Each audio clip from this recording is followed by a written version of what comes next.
خطبہ شقشقیہ، خلفائے ثلاثہ کی حکومت کے بارے میں آپ علیہ السلام کا نظریہ۔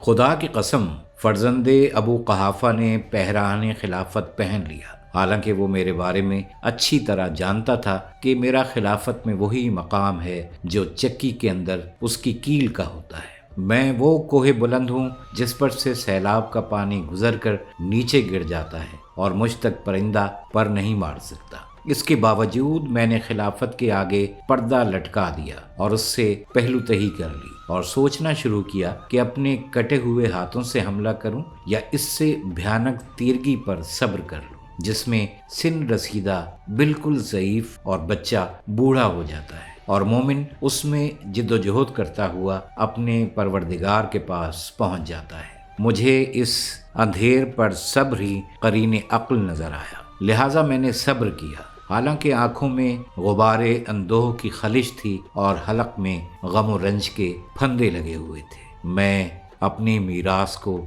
لٹتے دیکھ رہا تھا۔